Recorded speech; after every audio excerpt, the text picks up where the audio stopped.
এই মৃত্যু উপত্যকাই আমার দেশ। এই 56,000 বর্গমাইল রক্তে ভেজা সবুজ প্রান্তরে আমার পতাকা। আমি এখানেই থাকব। আমি বসে থাকবো সন্তান হারা মায়েদের কান্নার পাশে, অজ্ঞাতনামাদের এই পিঠাফিন কবরের পাশে, ঘুম হয়ে যাওয়া মানুষের অনস্তিত্বের পাশে। আমি বসে থাকবো একটা সাদা কালো ছবি নিয়ে। যাদের কোনো ছবি নাই, থাকে না, থাকতে নাই, যারা কেবলই নাম কিংবা অজ্ঞাতনামা, যাদের আল্লাহ ছাড়া কেউ নাই, তাদের কথা তো ভুলেই যেতে হবে। এই মৃত্যু উপত্যকায় আমার দেশ। একদিকে সমুদ্র, 3 দিকে কাঁটাতার। আমি কোথায় যাব? আমি মুর্দা হয়ে ভেসে থাকবো বঙ্গোপসাগরের লবণ জলে।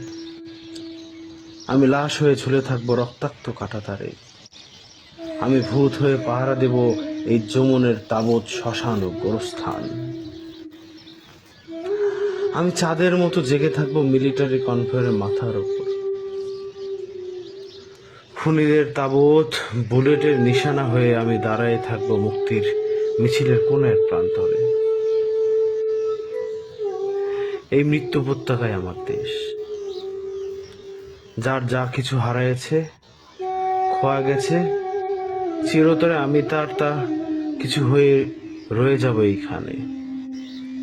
ভাইয়ের লাশ কাঁধে নিয়েও জালেমের বিরুদ্ধে সাটান থেকে যে মুষ্টিবদ্ধ হাত, সে হাতই কাটছে ভূমির সোনালী ফসল।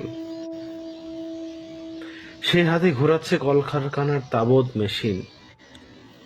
এই হাতেই লেখা হোক অনাগত আগামীর ইতিহাস। আমি সেই ইতিহাসের সকল দায় হাসি মুখে কাঁধে তুলে দেব। তাও এই মৃত্যু উপত্যকায় আমার দেশ। জীবন আর মরণের ভেদাভেদে লুপ্ত এইখানে। এই আয়না ঘরে ঠান্ডা মেঝে আমার বিছানা, যেখান থেকে মাঝরাতে উঠে বেব্রারু জীবন হয়ে দৌড় দেব আমি। সামান্য একটা বুলেটের জন্য কানবো জোর। সন্তান আমাকে বলবে, আব্বু তুমি কাঁদছো যে? আমি সে সন্তানের মাসুম বয়স হয়ে থেকে যাব। আসলে মুখ চেপে বেদখল বসত ভিটার পাশে যে একাকিনী ঈশ্বরের আদালতে প্রার্থনারত, তিনি আমার মা। আমি তার প্রার্থনার সরল সমর্পণ হয়ে থেকে যাব।